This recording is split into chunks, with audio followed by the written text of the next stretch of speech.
On Wednesday, I go to school again. There is one student in the class who is quieter than the other students. He is from South Korea.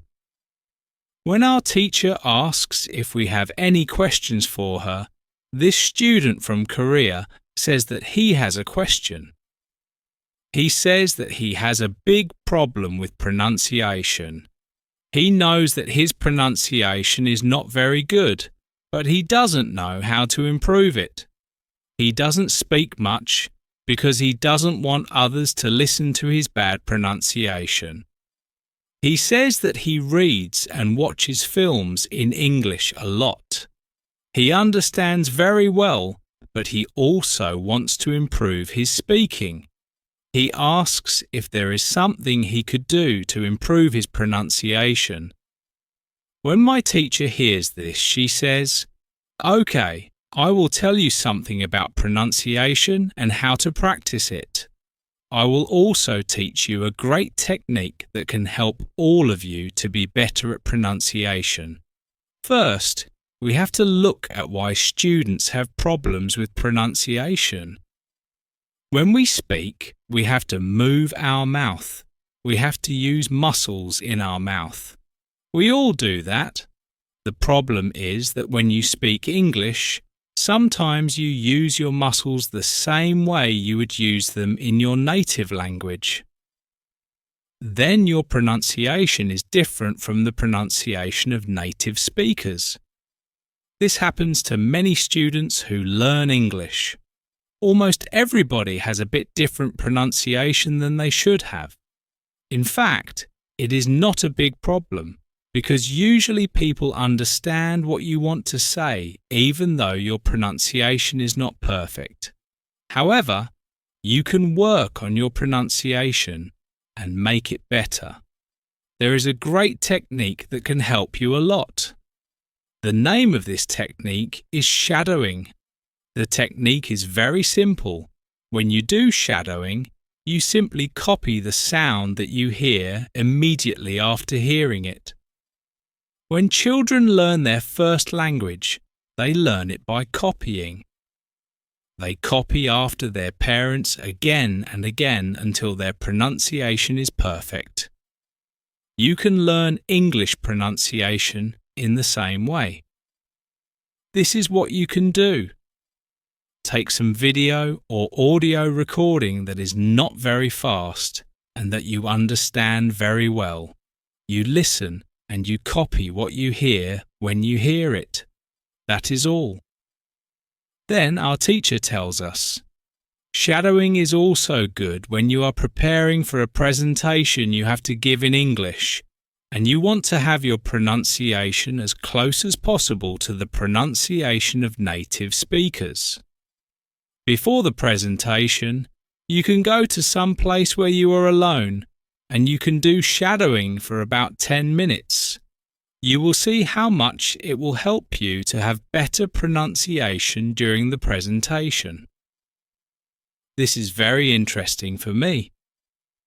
I haven't heard about this technique before. When the lesson finishes, I go to the school reception. I ask the lady if there are any sport activities at school. I would like to play some sport in England. The lady at the reception says, yes, we have a table tennis team and a football team. The football team has training today at 5 o'clock. I am very happy because sport is very important in my life. I go to the training of the football team.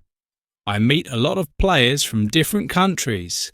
The players are from Brazil, Japan, Russia, Spain, Argentina, and Italy. I like the training. I am very happy that my time in England starts well. I have a great teacher. I also have some new friends from my football team. Also, tomorrow I am starting my job. When you want to have good pronunciation, repeat after native speakers. Lesson 6. How to test your English. It is Monday again, and I go to my school. Our teacher asks us what we did during the weekend. I say that I was at work on Saturday. I say that I can already do my work quite well. I say that I am happy when I can speak to our customers. When I speak, one of the girls in the class asks me, "What happened to your voice? You sound very different from what we heard last week. Your pronunciation is very good." I smile and I say, "Thank you." I tried to do shadowing on Saturday evening after my work, and for all of Sunday, I tried to speak like a native speaker. I know that it is still not perfect, but I also noticed a big change in my pronunciation. Our teacher asks if anybody else tried to practice shadowing. 3 students raise their hands. One of them is the student from South Korea. He also likes this technique. One student says that she tried the technique, but her mouth hurt a lot after 5 minutes of shadowing, and she had to stop. She also says that she wasn't always able to repeat everything. Sometimes it was hard for her to keep up with the speed of the recording. Our teacher says, "Thank you for trying out this technique. If you do shadowing for the first time and your mouth hurts after 5 minutes, it means that you are doing it correctly. Your muscles need to be trained to this new way of speaking. It is like going to the gym for the first time. Your muscles can hurt if they are not trained. If your mouth's muscles hurt, you can take a break after 5 minutes and continue a bit later. With every 5 minutes of practice, your pronunciation should be a little bit better. Shadowing has also other advantages. You practice the correct pronunciation in English, and you also practice other things such as intonation, rhythm, and connecting words in whole sentences. I know that at the beginning, the recording can sometimes be too fast. If this happens, you can repeat only the first or the last word in the sentence. With practice, you will be able to repeat more. I agree that it is true. On Saturday, when I started with shadowing, it was quite difficult for me. Yet by Sunday evening, it was quite easy to repeat what I heard. Our teacher asks other students if they know how many words they know in English. It is interesting to see that nobody knows. We know that we are intermediate students, but we don't know how many words we know. I want to know how many words I know. I do the test immediately. I see that I know 2,100 words in English. Most of the students know between 2,000 and 2,200 words. Only Monica and the boy from South Korea know 2,500 words. Lesson 7. How to handle mistakes. On Tuesday, I go to school again. One student asks our teacher an interesting question. She says, "I would like to practice speaking with people around me, but I'm afraid of making mistakes. I don't want to look stupid. Can you help me?" Our teacher says, "Making mistakes is a very interesting topic. There are a lot of opinions on it. I want to show you what I believe is the best approach. I have a lot of experience with this because I also learnt new languages. I still continue doing it. For example, now I am learning Spanish. When I speak Spanish, I don't care if I make mistakes or not. The reason why I don't care about mistakes is simple. When I learnt my native language, I didn't care about making mistakes either. So why should I care now? My main goal when I use any language is to express my ideas. That is all. I know that when I read a lot, speak and do shadowing, my Spanish will be better and better. I know that this can sound incredibly simple, but it is my opinion. This is what I have found after many years of both teaching and learning languages. It works very well for me and many of my students. When I speak, I only concentrate on speaking. At the moment, I know 1,500 words in Spanish. It is the level of a 2-year-old child. 2-year-old children make a lot of mistakes when they speak, but they don't care about their mistakes. They continue using their native language, and when they are 3 years old, they make very few mistakes, and when they are 4 years old, they already speak very well with hardly making any mistakes. You should have the same attitude. Now, most of you know about 2,000 words, so it is absolutely okay to make mistakes time to time. When you continue using English, there will be fewer and fewer mistakes in your speaking. It is not possible to get better without making mistakes. When you practice English, it is okay not to be perfect. Perfection comes with practice. Anybody who started to learn English started from the beginning, from the same level, which is level 0. Learning languages is like learning to play a musical instrument. It needs to be trained. When you start your training, it is not perfect at first and you make mistakes. It is normal. Take it as a necessary part of your learning process. If you didn't go through this period of making mistakes, you could not get to higher levels. By continuing to do what you want to learn, the mistakes are gradually being eliminated. If you want to make fewer and fewer mistakes, do a lot of reading and shadowing. When you read, you can read aloud. It can also help you make fewer mistakes. In real conversations, care only about exchanging ideas. Don't care about making mistakes. When you speak, you practice changing your thoughts into words. You don't learn grammar or words.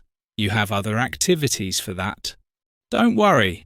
Everybody who learns a foreign language makes mistakes from time to time. Even famous people, bosses of big companies or politicians. When you listen to these people on TV, you see that they don't care about mistakes. They care about what is important, and that is expressing their ideas. You should do the same. Does it make sense? The girl says, "Yes, thank you. If you don't want to make mistakes, do a lot of reading and shadowing." Lesson 12. How to improve your accent. On Tuesday, when I am at my work, something interesting happens. 2 customers come to our cafe. They are a husband and a wife. The man starts to speak to me.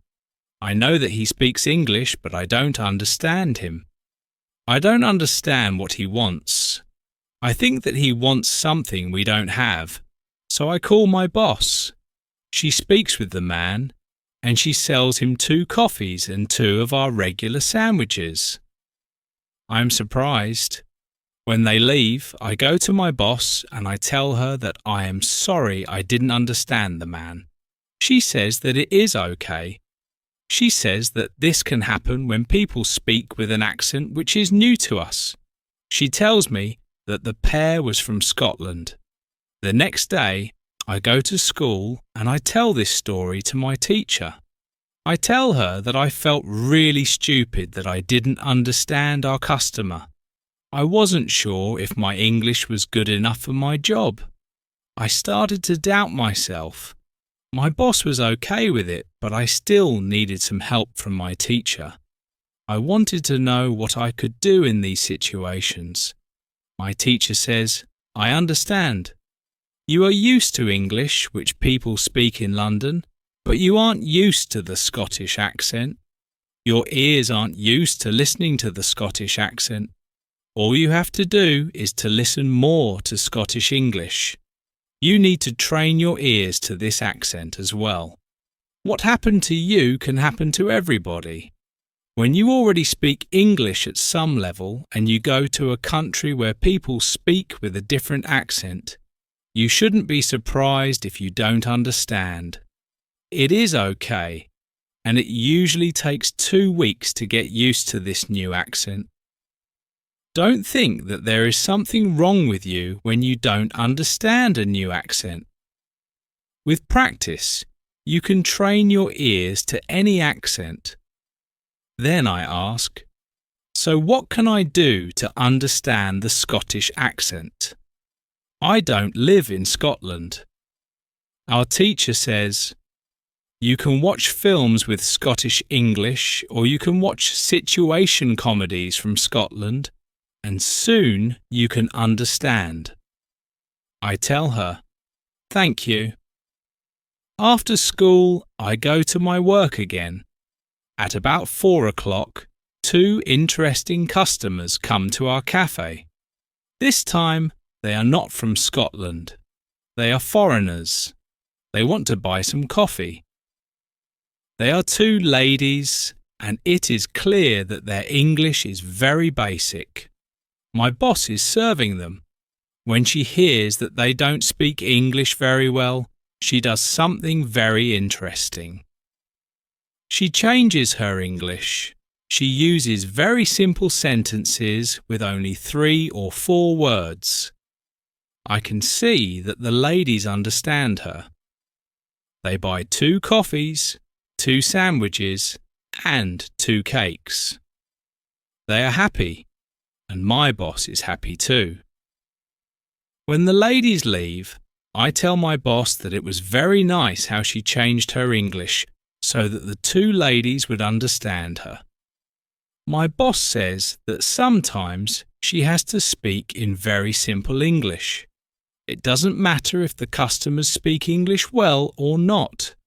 They are our customers, and we have to do everything possible to make them feel comfortable. If they see that they can speak English here, they can come to our cafe every day. I think that our boss is a good businesswoman.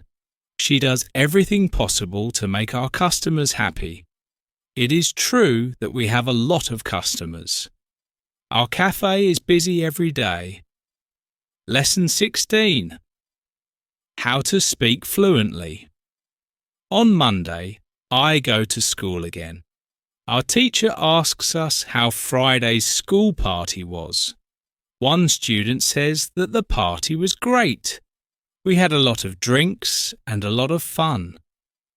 The girls from our class enjoyed the party as well. I enjoyed the party a lot because Sophia was there. I could talk to her and we danced together. It was all very nice. There were also 2 boys from my football team at the party. These boys were from Brazil. Their English was simple. They could speak only in short sentences, but they were extremely funny at the party. They made a lot of jokes about life in England, about other players from our team, and about girls from their class. Everybody laughed. Their sentences were very short with only 3 or 4 words, but they were able to speak fluently. When we speak about the party, I tell my teacher, it was really interesting to see that somebody who doesn't know many words can already speak fluently. I know some students who are at a much higher level and have a hard time speaking. My teacher says, this is really interesting. I can tell you that the 2 boys from your football team showed you what all students should do. The boys used what they knew. They cared only about what was really important. It was communication. Then one girl asks, so, what should we do if we want to speak English fluently? Should we go to parties and make jokes? My teacher says, first, let me explain what fluent speaking is. Many students think that fluent speaking is fast speaking with a lot of words and perfect grammar. But there is a better, more correct definition of fluent speaking. Fluent speaking is speaking without long pauses. Some people can do it at 1,000 words. words. Some people can do it at 2,000 words, but there are also people who know 3,000 words and aren't able to speak fluently. If you want to speak fluently, you have to practice speaking. There is no other way to improve your fluency. Speaking is a physical activity. It is like playing a musical instrument. If you want to play a violin, you need to train the connection between your brain and the muscles on your fingers. When you want to speak well, you need to train the connection between your brain and the muscles in your mouth. If the connection between your brain and your mouth is not often trained, you can't speak fluently no matter how many words you know. You can't complain that you can't speak fluently if you don't practice speaking often. You can have this experience. You meet a foreigner who wants to speak with you in English. You want to say ideas which are in your head, but you aren't able to do it. You can't find the right words. Then, when you end the conversation and play it back in your head, you realize that you actually know the right words, but the conversation is already finished. Why do you experience such situations? Because you have little training. Your speaking isn't automatic. It is not automatic because you don't practice it often enough. When you want to speak fluently, I recommend speaking for at least 30 minutes a day. You can speak to a real person. If you don't have a real person to speak to, you can do thinking aloud. It is necessary to really think aloud and not only think in your head. You need to practice the connection between your brain and your muscles. You can do this by thinking aloud. Does it make sense? Yes, says the girl.